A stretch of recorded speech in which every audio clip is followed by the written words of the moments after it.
I'm a licensed marriage counselor. In fact, you could say I'm kind of like a goddess in my professional field. Where did I get licensed?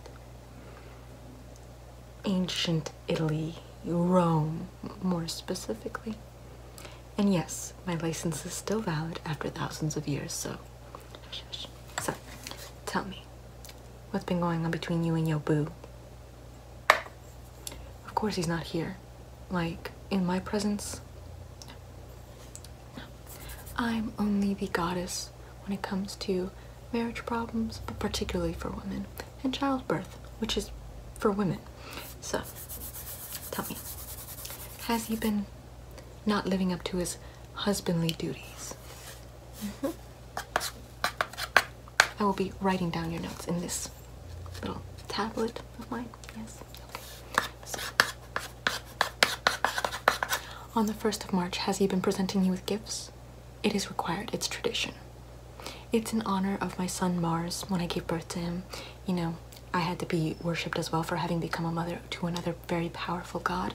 So, in the same regard, men are to commemorate that day by lavishing their women with gifts. Has he been fulfilling this responsibility? March 1st, did you get anything? No.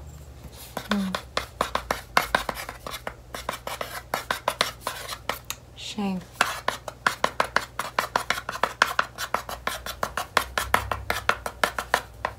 Okay. Has he tried giving birth to a child through his forehead? No. Very uncommon. Most men like giving birth to children from their forehead. You see, my husband, Jupiter, who is also my twin brother, I know, kinky, he gave birth to a child through his forehead. You see, the way he did it was just that he tapped his forehead like such. And then Minerva came from his forehead. And I'm still kind of like, how did you not die? Like, I know we're gods and I know we're immortals, but like, is there really nothing up here that was smushed from having a fully grown woman with armor be born out of your head? You know, it's like, I mean, goddamn. His head game is strong. So, at least your husband didn't try to give birth to a child independently. No, that is actually that is a great offense, to be honest, because when my husband gave birth to Minerva through his head, he usurped my role as a mother, and considering how I consider that to be a very important role within the community, and how I am the goddess of motherhood, childbirth, you know, women, I consider that to be a very great insult. So, to get back at him, I started riding a flower until I got pregnant and gave birth to Mars. You know, god of war, very powerful, very violent, kind of contains all the rage I had when I found out that he basically did me wrong. So, no forehead birth from husband. Has he been unfaithful to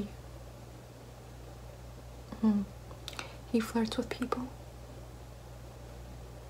I have like dozens to hundreds of, maybe even thousands, to be honest, of baby mamas. So, he flirts with other people. Do you ever like wake up in the middle of the night thinking, how am I supposed to kill all of his baby children that are not by me? No? Well, I guess it's just me then.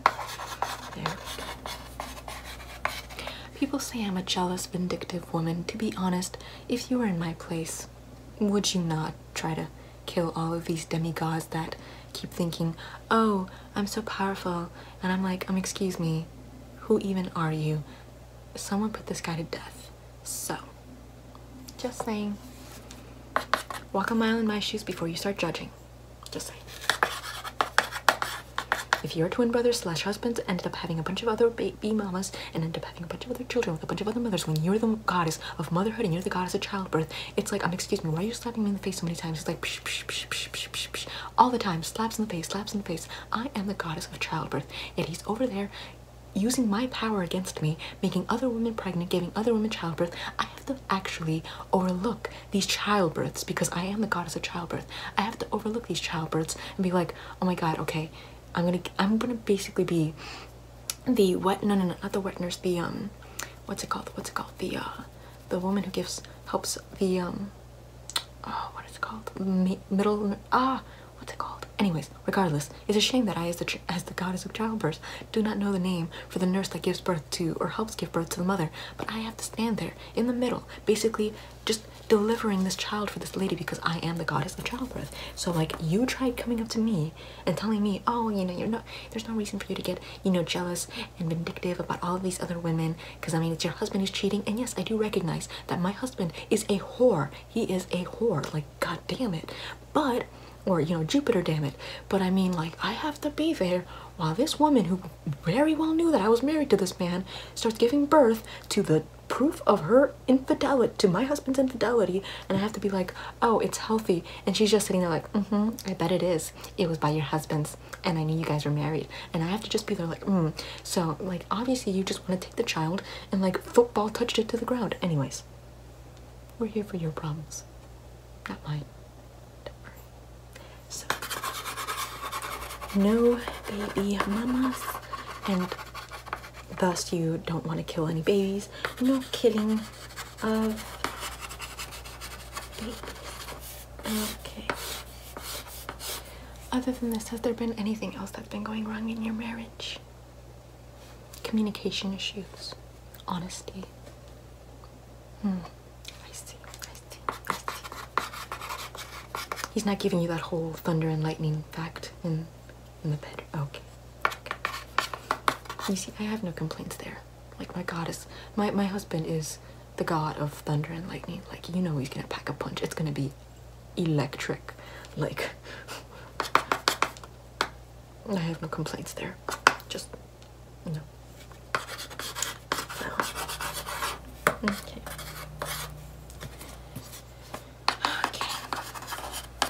Yes.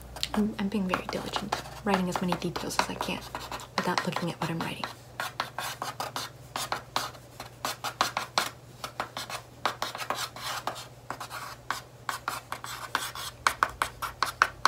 They say I'm a very complicated person within mythology, within my world. I'm probably one of the most complex characters, just saying, but you know, like, people often like to write me off as being very vindictive, which I am, but like, I also have a lot of great qualities. It's just, once again, walk a mile in my shoes. You're gonna get some murderous intent once you're married to Jupiter, and then surrounded by a bunch of other women who apparently don't know the point to marriage. Like, not only am I the goddess of childbirth, having to deliver these babies, I'm also the goddess of marriage, which means I live for the meaning of fidelity and marriage, and these women all break the code, and my husband is constantly breaking the code, and I'm like, excuse me, how about you all go to Hades? Because frankly, I'm tired of all of you giving me this attitude and saying, oh, well, isn't she such, like, you know, blah blah blah blah blah, just gossiping all the time, being like, oh my god, like, why is she such, like, why, like, she's so mean, like she's trying to kill me and my child, like, why? Is it because you rode my husband to, like, I don't know, Greek mythology? Like, are you kidding me right now? He is so comparable to Zeus, it's not even funny. Like, I feel so bad for Hera. Like, I relate to her so much. Nonetheless. God. There we go. Okay. Is there anything else you want to add, though? Anything at all? This is your time to vent. Like, it's not my time to vent. It's yours.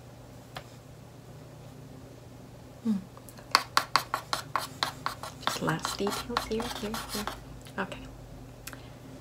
Alright.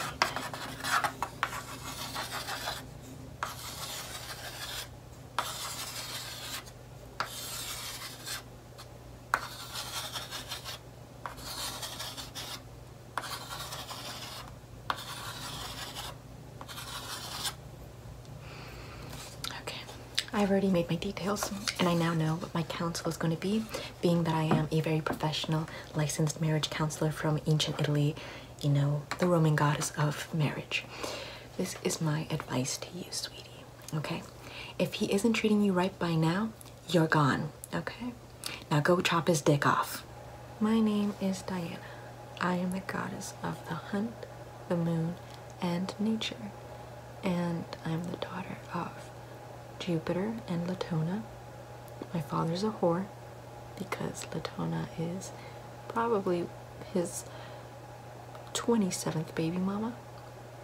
And my twin brother is Apollo, god of the sun. So, considering how I'm the goddess of the moon and he's the god of the sun, it works out quite well now, doesn't it? But now that you know that I'm the goddess of the moon, you're gonna kind of get an idea as to why it is that now I want to look up your natal chart to see what exactly governs your moon. I know, very scandalous. My brother is the god of the sun, so like people often go with the zodiac sign that, you know, goes with their sun sign, but like considering how I'm the goddess of the moon, I'd much rather like, you know, kind of know what your moon sign is, just so that way like you kind of know the undercurrents of your personality, considering how the moon is a very fluid and very underpinning facet of your personality. It governs your personality, but in a more subliminal and subtle way, while the sun kind of determines your outward personality, while the moon governs your internal self. So let's look up your natal chart. So let me just bring about my very godlike computer. Okay.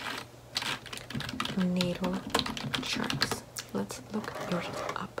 I know I should know it simply because I'm the goddess of the moon, and considering if you tell me your birthday, I can just easily determine when the moon was or what position the moon was when you were born. But I'd much rather just Google it. So yeah, but there's a difference though, because even though I am the goddess of the moon, I'm not the embodiment of the moon. I'm not like Selene, where I am the literal moon. I'm just the goddess of it. I control it, I govern it. The way I manage the hunt, I manage the moon, and the way I manage nature, I manage everything else that I just listed. But that does not mean that I actually am these things. So big distinction, just wanting to clarify, because there is a lot of goddesses when it comes to the moon. There is Artemis, who is, you know, like the goddess of the moon as well. She kind of does my job, but at the same time she's Greek, and I'm like, excuse me, you might be Greek, but I'm Italian, so like, oh well, you already lost. And then there's Selene, but she's the actual embodiment of the moon.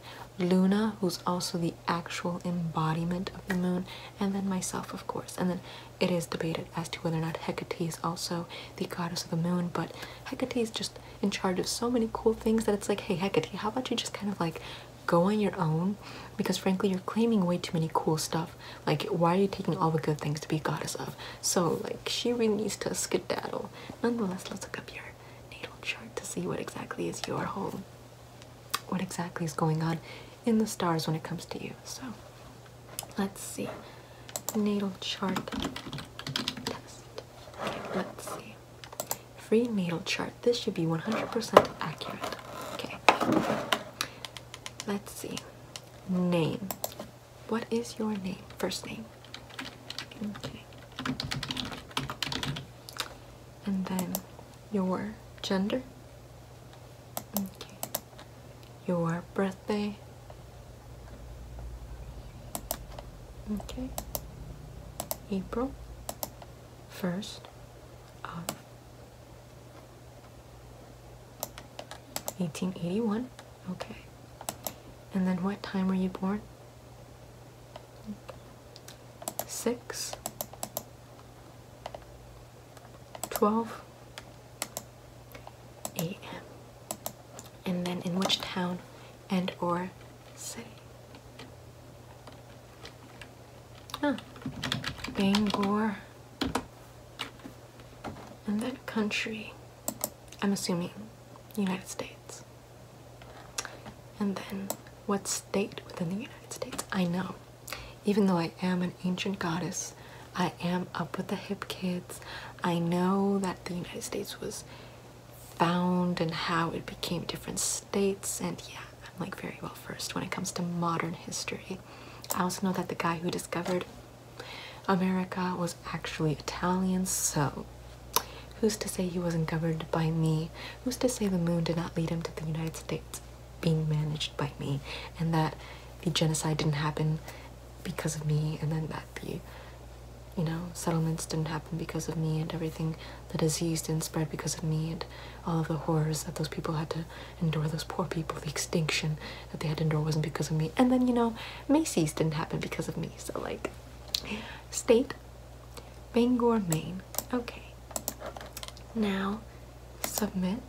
Now let's see what your astral chart looks like. So, here's your astral, your natal chart. So, let's see.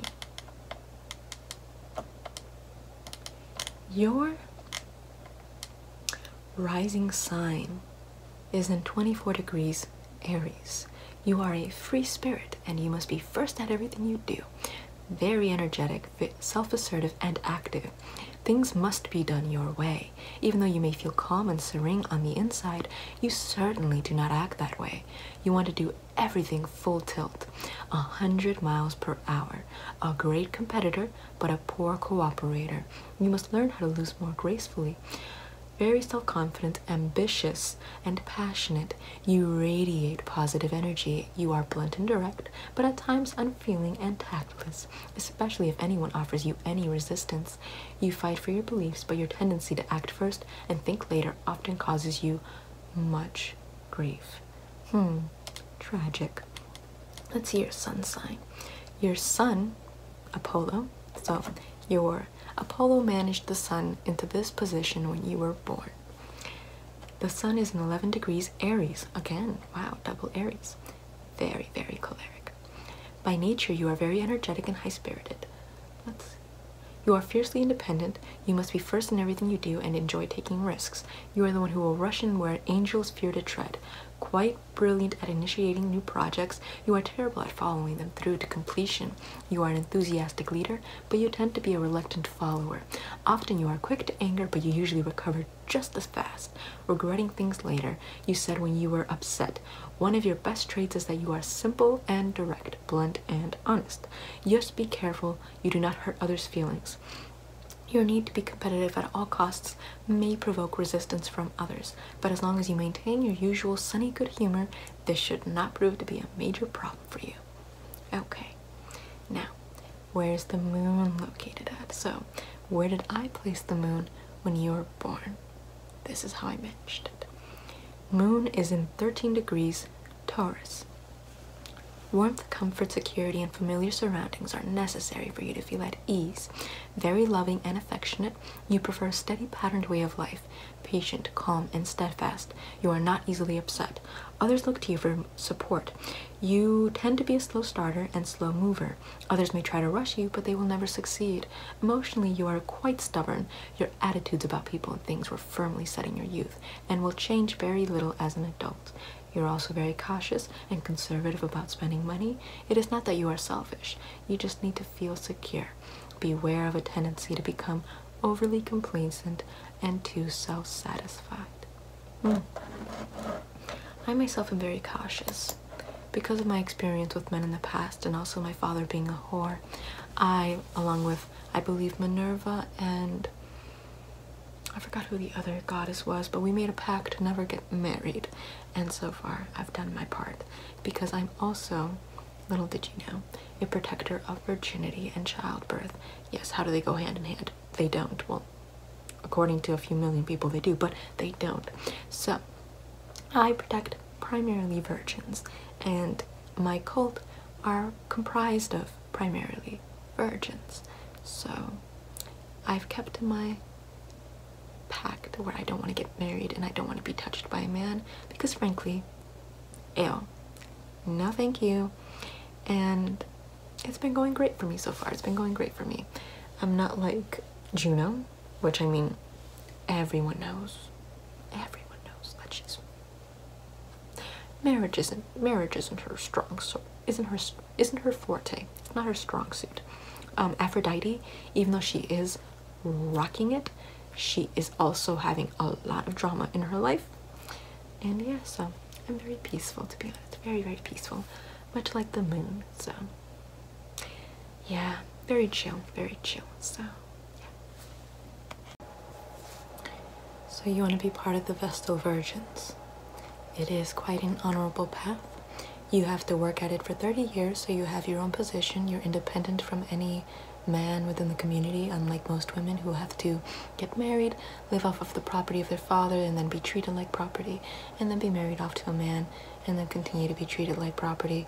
So it is quite a nice position to have because it does give you financial independence, and afterward you can just kind of live off of your own pension if you so choose to, or you could get married and live with another man, but you have that freedom to choose. So I don't blame you for wanting to become a Vestal Virgin, but you do have to fill in some requirements. First and foremost, you have to be between the ages of 6 and 10. Okay? And you can't have any mental or physical defects. Okay? And you have to be part of the Roman society, a Roman-born citizen. Excellent. And have 2 living parents. Fantastic. Okay, so you satisfy all of the requirements to become a Vestal Virgin. Now, what happens with your responsibilities as a Vestal Virgin is that you have to obviously vow 30 years of chastity, so can't ride. It's a no ride or die sort of thing. And then after your 30 years of chastity, you can get married and do whatever you want with your life, especially since you have financial independence. Like, who cares? Anyways, now, during those 30 years, the servitude is actually broken up. So for the first decade, you're actually a student, continuing to learn the ins and outs of being a Vestal Virgin, how to maintain the fire, how to, maintain the fire. That's basically your only responsibility, is maintaining the sacred fire. My sacred fire. My sacred fire is, of course, the way that I manifest myself to the Roman people. It is what gives us prosperity and peace, and it is to be kept. If the flame ever goes out, it could be a sign that someone has been impure and someone has to die within the Vestal Virgins. So try not to let it burn out. Then the next 10 years is you being a servant, and then 10 years after that is you being a teacher, trying to teach the next incoming Vestal Virgins that need to be taught, and who will eventually replace you in your position when you decide to retire. And once again, if you start off when you're 6 to 10, you'll retire when you're 36 to 40. So to have a career that only lasts 30 years and that you get to retire from in your mid-30s to very, very early 40s, isn't that a great position? Not to mention the fact that you get a pension, for the rest of your life. And then anyone who marries you is considered highly honorable, because marrying a Vestal Virgin is a highly honorable act. So keep all of this in mind. Now, when it comes to my sacred fire needs to be kept up, because frankly, once again, that's how I manifest myself. Right now I am in physical embodiment of Vesta, but typically that's not going to be the case. I manifest myself through fire, and there have been certain cases where my manifestation is quite, phallic, and there's been some accusations that some of the virgins that are among the fire end up being immaculately impregnated via the fiery phallus that emanates from my fire. So if that is the case, which I highly doubt because I'm not Jupiter over there, I'm quite chaste because I also devoted myself to virginity. I also did the same pact that Minerva and Diana did. It's just they never remember that I did the pact with them, because frankly, I'm always being kind of overlooked because I'm just kind of a more peaceful, mature character, while everyone else is basically having a drama party in their lives. So when it comes to me, I also promised to have a vow of chastity, and because of that, I wouldn't make a fiery phallus emanate from my fire and impregnate one of my Vestal Virgins. Like, it's so counterproductive. Nonetheless, keep the fire burning forever, because if you don't, then you'll die. Just fair and square, Like, you won't even just die, you'll be socially humiliated, you'll be dragged down into a pit with no doors, no windows, and you will be thrown in there and you will starve to death. So try not to let the fire go out, because it is sacred, of course, and sacred should not be, But as I said, the fire has been kept, and why is this moist? My cult, actually, my cult of Vestal Virgins and people who pay homage unto me and whatnot, it has been around for a very long time, and it was actually the longest running cult within the Roman pantheon. Everyone else's cult kind of went away once the Christian rule came around, while mine was the last to go. It wasn't until an emperor decided to overthrow, or rather not overthrow, but officially demand that my fire be put out, that's when my, cult came to an end. But when my cult came to an end, a woman named Serena ended up coming into my place of worship, stole my necklace, and actually wore it, but she faced the social ramifications of her actions. So despite the fact that my cult was finished, my servants, my followers, kept that same fire within their hearts where it matters. Now, I am the goddess of hearth and of virginity.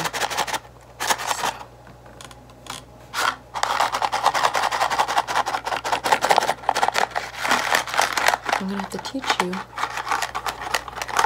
the importance of fire.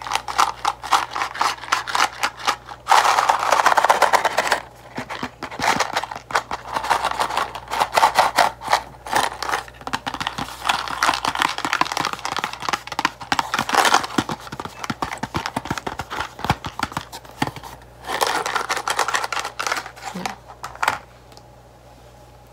I know my headscarf is always slipping. There's not a single time where it's not slipping. We're gonna do a little test right now. I'm just gonna run a test on your eyes to make sure that you know how to focus on the fire. So that way you can keep your eye centered on the flame that you should make sure never extinguishes. So let's start it now. Keep your eye centered on the fire. Look nowhere else but the fire. So keep looking. Keep your eye focused. Keep your eye, keep looking at the fire. Keep looking at the fire. Now follow it around. Follow it around. Keep following it. Keep following it. Make sure that your eyes don't leave it. As soon as it leaves it, I can judge you as being unworthy. And you are worthy of maintaining or of overlooking the fire. I could tell from your eyes that you have a good vision. Now, let's test your ears. So, when it comes to feeling the fire, will this ever light? No? You don't want to light? I hated that sound. Let's try another one.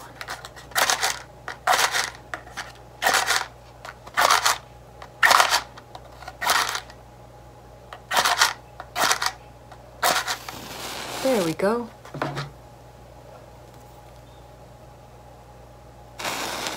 There we go. Now, once again, hear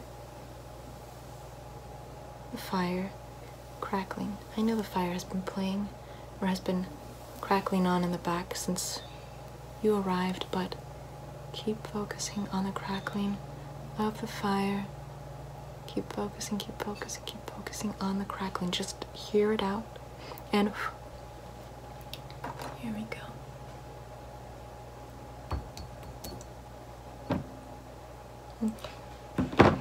And now for the last test. So for this one, we're going to be actually lighting the fire. Why are all these... I need to ask the Vestal Virgins, what are they doing with the matchbox? That was too close to my fingers. I might be the goddess of hearth, but frankly, I ain't gonna be lit now. So, there we go. We're gonna be lighting an actual fire. So, there we go. Now, here is the fire. This is going to be your little personal fire to tend to and look over in the meantime while you're practicing how to be a proper Vestal Virgin and how to maintain the sacred fire when it comes to your turn to maintain it yourself. So overlook this candle, overlook this fire, and make sure that it doesn't go out. The day it goes out, you won't be prepared to become a Vestal Virgin, and it'll basically save your own life, because if it ever goes out in the sacred fire instead of just this candle, then you'll die. So make sure that this candle never goes out, and you will make it within my cult. My name is Venus. goddess of sexual desire, beauty, love, fertility, and prosperity. And clearly you're here for some assistance. Is there anything that I can help you with today? A heartbreak, perchance, very, very common, trust me, very highly common. Or lack of confidence? What is going on with you today? Fertility issues? Heartbreak? Okay. And you want revenge? Okay. Perfectly understandable, perfectly understandable. Usually the number one request when it comes to heartbreak. So, the way you seek out revenge when it comes to heartbreak is you don't, okay? Lesson number one, the way you get back at someone for breaking your heart is eliminating the remnants from your heart. Erase them. Just erase them from your heart. Because frankly, were they even worth having your heart if they break it? Like, excuse me, you break it, you buy it. Like, the cost of hurting my heart is you not even existing anymore to me. So, bye. That's lesson number one. Just erase them from your heart and just undo the toxicity that they gave you and learn the lessons that they shared with you. Because wasn't it very kind of them to teach you what sort of person to avoid in the future? I think so. So, that's lesson number one. Lesson number two is give yourself all of the love you would have given them. All of that wasted, unappreciated love you gave such an ungrateful person, you gotta give it to yourself. You have to treat yourself like a deity meant to be worshipped. And if you're not worshipped, then frankly, someone's gonna die. Exactly. Not for reals. Although if you want to for reals, then for reals. But not for reals. But like, you gotta feel that way. Where it's like, excuse me, someone better be worshipping me. And you know who's gonna be worshipping you? You. The day you don't worship you, someone might as well die. Because frankly, what is the point to living when you don't love yourself to a T? You gotta feel yourself. Even on the days that you feel more sad, morose, depressed, looming over whatever it is that that person did to you, you still kind of have to pick yourself up and keep going. And frankly, that is what you do, to be honest. Like, when you're in bed moping, do you not stand up to use whatever you need to use or get whatever you need to get? You do. You just don't really acknowledge that because you think it's so common and that it's so easy, but frankly, it's not. So, that's lesson number two. Love yourself. Devote the love that you would have given to that person to you and fill yourself up like oceans with this love. Completely and utterly flooded with the self-love that you should have given to yourself in the beginning. Because frankly, if you get so worked up about someone else and their attention towards you and what they are and are not saying to you, frankly, the underlying problem is, do you love yourself? Because if you're paying so much attention to that person, that means you're kind of distracted from yourself, and that shouldn't happen. The day you end up getting all rustled up about someone else's approval is the day that you're not approving of yourself. So that's the lesson that I've learned personally from birth, because frankly, I was born of the ocean, so I was born with self-love and bubbles and sea foam, and then everyone else started loving me, but I was like, excuse me, I don't like any of you, so sorry. I mean, the only person that I kind of like is Mars, but I mean, Mars, I just like him because, like, hot body, very sexy, trust me, everything matches, everything's very, how should I say it, proportional, godlike, so yeah, that's kind of why I like him. It's not for his personality, you know, and it's not like, sure, we've had our dramatic moments, but frankly, I've kind of moved on. And then when it comes to like cases of mortals that I've had an affair with, or for example, who else? Not these faces. I also am married, to be honest. I was married in order to maintain the peace within this world, but I'm not interested in it. Like, sorry, you're not my type at all. So people say that it's very shallow of me, but I'm saying no, I just know what I like, and frankly, he's not what I like. And yeah, I'm just in love with love. I love myself. Do you not know what I do with myself? I pamper myself on the daily. You don't need to be a goddess. You don't need to be rich in order to pamper yourself on the daily. Get yourself a nice cleanser, get yourself a nice toner, get yourself a nice scrub, a nice exfoliant, or just take a shower. Like, that in itself is a pampering. You get to stand in water. Water is so underappreciated. And just get to think to yourself, be in your own little surreal cosmic plane of existence where you're completely new to the world. And frankly, let's talk about nudity for a second. Like, you're actually wearing clothes all the time. Like, I mean, when it comes to women, when it comes to a lot of men, it's like, where's the robe? But when it comes to women, you're wearing clothes all the time. Do they put a shroud over the Mona Lisa 24/7? Just saying. So, when it comes to the shower, pamper yourself. Pamper yourself in every little possible way you can. What, you want to buy something and it's mildly affordable to you? Get it. If you want to, you know, relax, take a chill pill from a very stressful day, do it. Who is going to be holding you to these man-made societal standards? Oh, I want to be ambitious. You can be. Just take a chill pill. Take it slow. Relax. You'll get there. You'll get there. For example, the story of the tortoise and the hare. You know, one was dashing over to the finish line. The other one was taking it slow. The slow one still made it to the finish line. No matter how fast or slow you go, you're still going to make it there. So just know that, because frankly, everyone wants to rush everywhere, and I'm like, just take it easy, take it slow, relax for a second. I mean, you don't need to like stress yourself out. I mean, you shouldn't be trying to mold yourself based on what you do. Just love your essence, your being, your sensuality. Love the way you smell, the way you look. I mean, just absorb everything about your life. Fall in love with yourself. Focus on yourself. Like, let love fall on your lap. If there is some man that ends up finding you attractive, or if there's some man that you find mutually attractive, let him fall on your lap. Don't you start chasing after him.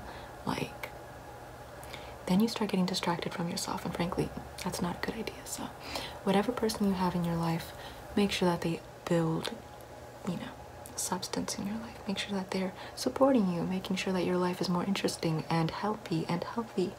And if they don't, and you end up feeling more anxious and depressed, kick him to the curb and don't regret it. In fact, smile, keep going. Because frankly, heartbreak in the end usually is a result of someone who didn't appreciate you. And it's better to have loved and lost than to have continued loving some prick. So just kind of kick him to the curb. So let me just focus on your facial features now, because this often tends to be the part that a lot of people are more self-conscious about, because it is something that people in society remark as being the identity of an individual. So let me try and see if I can dissect it a little bit. Now, your eyes are gorgeous, flawless, beautiful. They gaze, whoever they gaze upon should feel stunned. In fact, their heart should start racing. Just because you're looking at them, you're paying attention to them. Your eyebrows, flawless. Details of your face. Your nose, who cares? You breathe through it. Like, are people gonna get that picky about every single bone structure in your face? But regardless of, own it. Cleopatra had a hooked nose. She was gorgeous. You know, other people have more of a thin nose. They're gorgeous. I mean, its beauty standards are very fluid and dynamic, and they're ever changing. Don't go by the modern day beauty standard. Go by your own beauty standard. Whatever you look like is your beauty standard. Your lips, who cares? Utterly fabulous. Thin, thick, who cares? You know, there's Cameron Diaz, Jennifer Aniston, and then there's Angelina Jolie. Both of them gorgeous. What else? Brown eyes. People often like, you know, kind of saying it's common. Or like brown-eyed women like to kind of say that their eyes are common. They're not common. They're warm pools that invite people to have more of a home inside of their souls. They're tender. Whenever they gaze at someone, it's like softness emanating from them. Childlike innocence. More of like a hot cup of chocolate in front of a warm chimney fire within a cottage in the middle of a cold winter. It's inviting. When it comes to blue eyes, you know, crystalline, oceanic, clean, pristine, I guess, that rhymes. You just think of beaches in the Caribbean or beaches in Bora Bora. Very beautiful. Or green eyes. they're rare and beautiful. Like, just green eyes are very rare, very rare. And that rarity should make you feel more special. Hazel eyes are ever changing, so just be glad that you're not one or the other. You have that versatility, and it's very nice. And then when there's two different colored eyes, that's amazing. That's just stunning. So when it comes to your face, you make your own beauty standard. When it comes to your body, same thing. There's skinny women who are considered beautiful. There's more robust or thicker women that are considered beautiful. Men like Amazonians, women like Amazonians. When it comes to people's standards about what they like and don't like, it just makes never mind, to be honest, because there's people who like different things. It's a matter of what do you like, and frankly, it should be your own body because that's what you have. So love it, live it, and then love and live your face too. So that's my advice to you. So take it or leave it, but frankly, I have spoken. My name is Minerva. Not Minerva McGonagall, but Minerva as in the Roman goddess. I am the daughter of Metis, who still lingers within my father in his head, and my father, who is Jupiter. The way my mother ended up in my father's head is that he tricked her into turning into a fly, and then swallowed her whole, and then she lingered within him.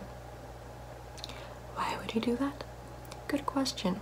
You see, when she got pregnant, because, you know, he is a whore, and he doesn't seem to handle baby children or baby mamas very well, he was very nervous that I was going to end up being a male, and he was scared that I would usurp his throne the way he had usurped his father's throne. And he ended up turning my mother into a fly and swallowing her in order to prevent my birth. But frankly, I was stillborn because I popped out of his head after he had an immense headache. Poor fool. And I was birthed out of his head wearing full armor and a sword that my mother had made for me in the inside, and my mother, being the wise woman she was the one who endowed me with my wisdom. I am the goddess of wisdom, strategic warfare, medicine, poetry, the arts, etc., etc. You need help with a headache right now? Well, you came to the right person. So, let me take a good look at your... Now tell me, where exactly is the headache hurting you? Is it in the forehead area? Is it in the sides? Or is it more in the back? Or in the eyes? Okay, more in the eyes. Okay, so your headache is like right here. Okay, do you feel the headache sort of lingering downwards here and here? Do you feel your ears kind of pressured? No, it's just right here in the stress. Okay, that makes sense then, that makes sense. Have you been having any sort of combat lately? Any wars going or raging on? I know I should be aware of this, but at the same time, I'm not so emphasized when it comes to war as is Athena within the Greek mythology, my equivalent. Within Greek mythology, Athena is very emphasized when it comes to aiding soldiers in war, while the Romans let me relax because they're Romans and they can take care of their own wars, unlike the Greeks. So, is there any wars going on? No?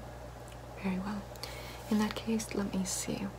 Have you been looking at anything strong, for example, anything that might remind you of a certain Apollo, the sun god, or anything of the sort? Sol Invictus, it could be another character that you could be looking at that might be stressing out your eyes. Reading a lot could also be stressing out your eyes. Do you read the Oracle or anything of that matter?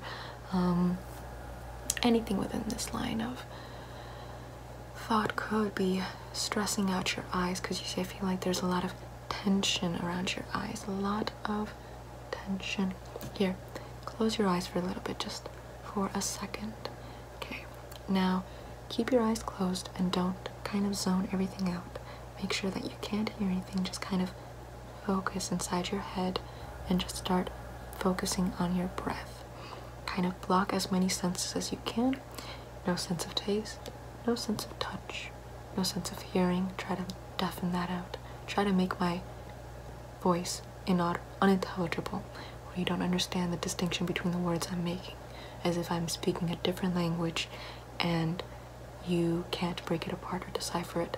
Just a bunch of mouth sounds. And just keep regressing and regressing and regressing and regressing back into your head. Just keep going, keep going, keep going. And make sure that your eyes aren't being pressured too much, because often people try to tighten their eyelids over their eyes when in reality they should just let them fall over like silk blankets or thin blankets on a nice warm afternoon day, those thinly veiled ones. That's how light your eyes should be over your eyeballs. Nothing too heavy, nothing too tight, something more loose. So make sure that your eyes are closed and that you can just kind of give your eyes a break from having to look at things. Focus on the darkness. Think about Diana. Think about the darkness. Nyx. Think about dawn. Think about, not dawn, dusk. Think about anything that kind of blocks out the light. Because even though light is beautiful, the darkness can be beautiful too. So focus on the darkness and make sure that you have no sensory input from your eyes especially, but also deafen out my voice. So keep doing that. We're trying to battle out the headache raging on within your head, the war raging on within the inside of your head to kind of clear it away. It's strategic warfare against the headache inside your head. That's what I'm known for.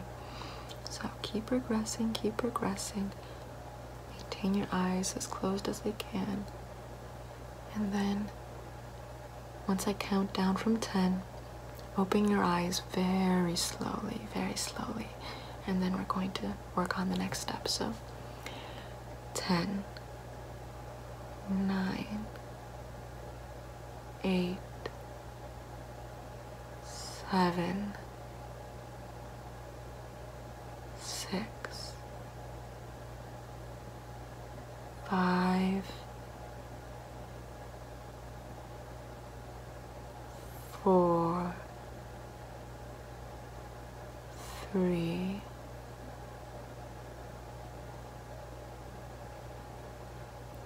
2, 1. Now open your eyes very gently, very smoothly, just tilting your eyelid slightly higher and higher.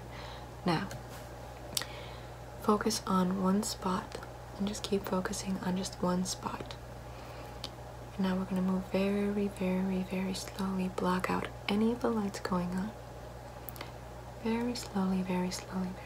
Follow just the tip of my finger, not the base or anything else, just the tip. Just the tip of my finger, very slowly follow it. Just to kind of give your eyes a bit of a workout, since it is quite sore and tense at the moment, filled with stress. Now upwards, follow it up here. Now downwards, down here. Just keep looking at it. I won't go too fast, because then you'll end up rushing your eyes up here. And then down to the other lower corner. Down here. And then back to the middle. Right here. And then to the other corner. Around here. And then to the other middle, or just the middle. Right here. And then to the upper left corner or upper right corner for you. Now, once again, close your eyes slowly, gently. Don't end up pressuring too much your lids. Just let them fall over like curtains. And don't press your eyes backwards, just let them fall over and just start to let your mind escape your head. Give birth to the child you have looming within your mind. Through your forehead, the headache that is pounding against your head reminds me of my childbirth. Give birth to the child pounding against your head from your forehead. Imagine that the headache is now circled against your forehead and just let it jump out. Just circle it up here. Just circle it up here.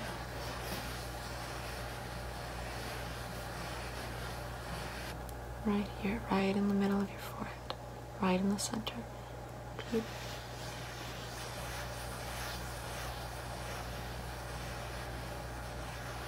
The imagination is truly a strong force. Utilize it as much as you can, and that is something that is quite worth considering, considering I am the goddess of wisdom.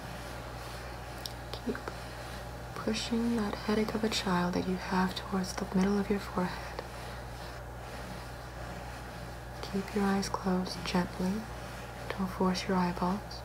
Don't put pressure onto your eyeballs. It's been stressed enough. Just keep imagining the child. Freeing your mind. Don't focus on your eyeballs. Focus on the tip of your head.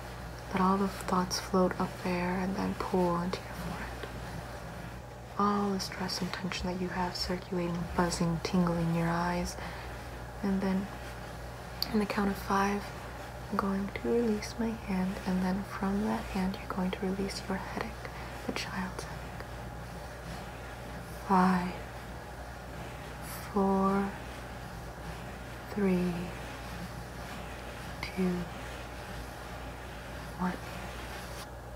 Okay. So, let your head kind of soothe down, relax. Don't put any more pressure on this, and just sit on a bed, laying back, and just close your eyes and relax for a little while, because your eyes need it. Never push your eyes further than they can go, and that goes for the rest of you. Never push yourself further than you can go. My name is Ceres. I am one of the more underrated goddesses, along with Vesta.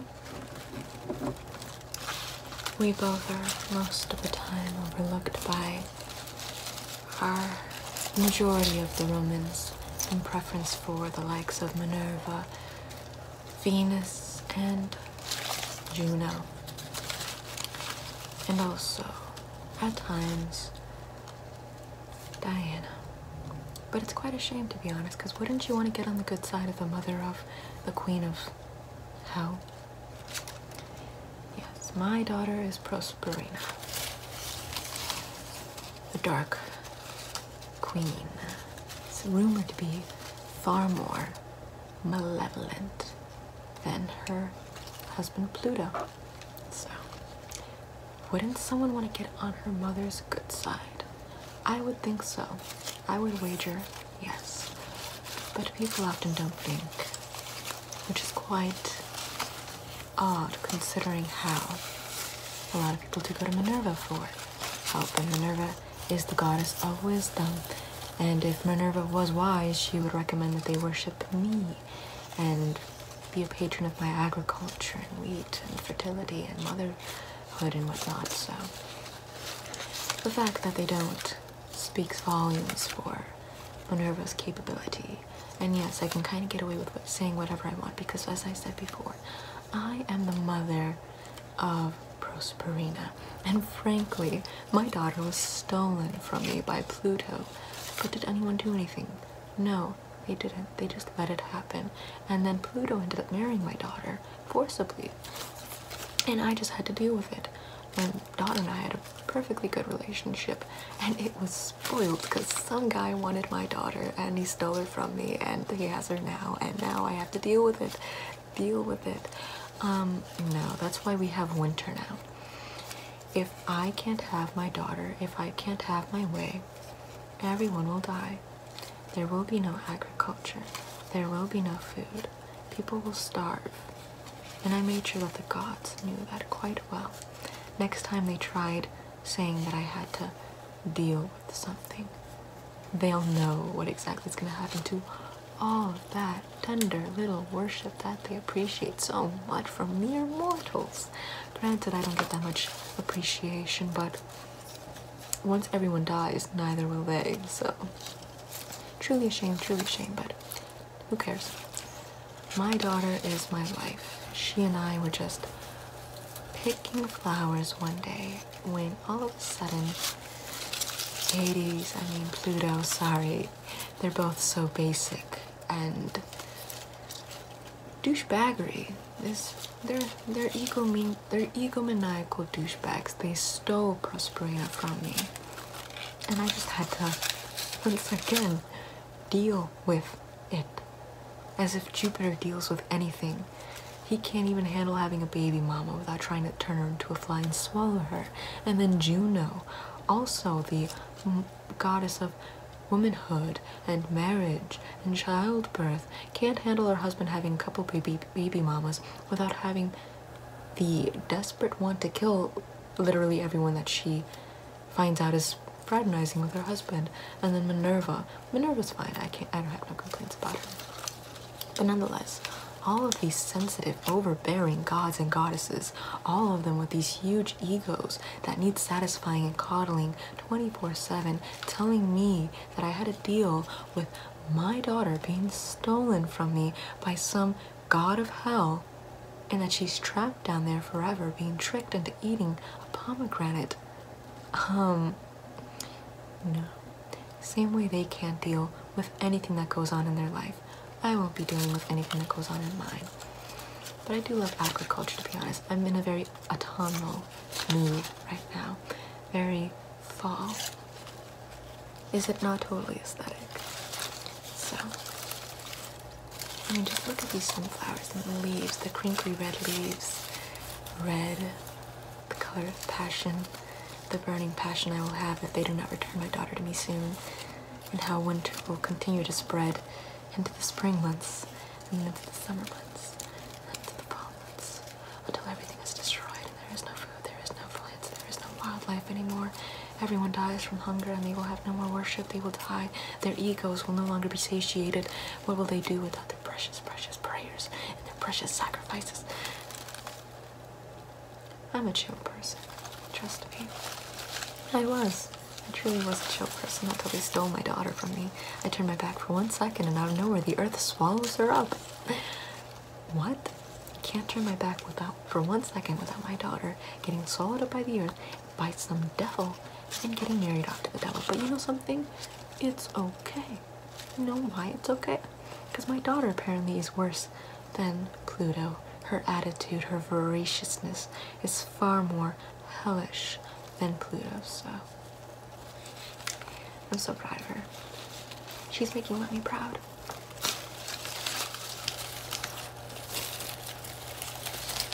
Let me just combine these two.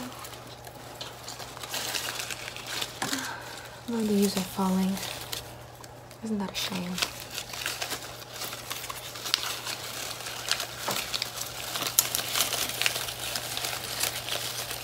Crush them like I'll crush my enemies within this world. It's Sequoia, my only daughter.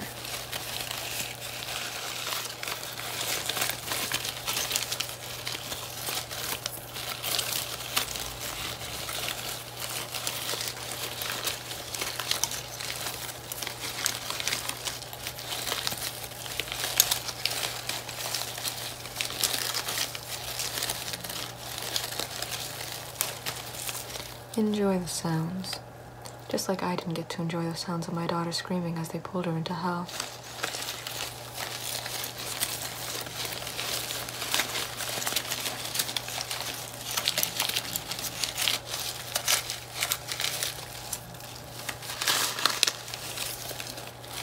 The only sacrifice I will greatly appreciate is the sacrifice of Pluto's head on a plate before me. I will be greatly indebted to anyone who actually does that for me. Banquets for that person. Banquets. Delicious food. Agriculture for days. Not agriculture for days. Food. Stunning, delicious food. Forever for that person. They killed Pluto. They managed to kill Medusa. Said it was impossible. If someone can kill Pluto, or at the very least trap him. Or find a loophole to his whatever plot he foiled. Whatever plot he concocted against my daughter, I will be greatly appreciated. Greatly appreciated. Till then, just enjoy the sounds. It relaxes me, keeps me in peace, keeps me in harmony with not wiping mankind off the face of the earth. Pray it doesn't be wiped off, considering how the other gods did me wrong. I miss Prospero. I don't know if you've noticed.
Once again, if you want to fall into my favor, just do something terrible to Pluto, especially Pluto.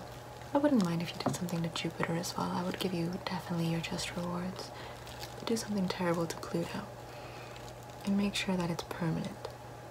And make sure that if you can, videotape it so that way I can watch.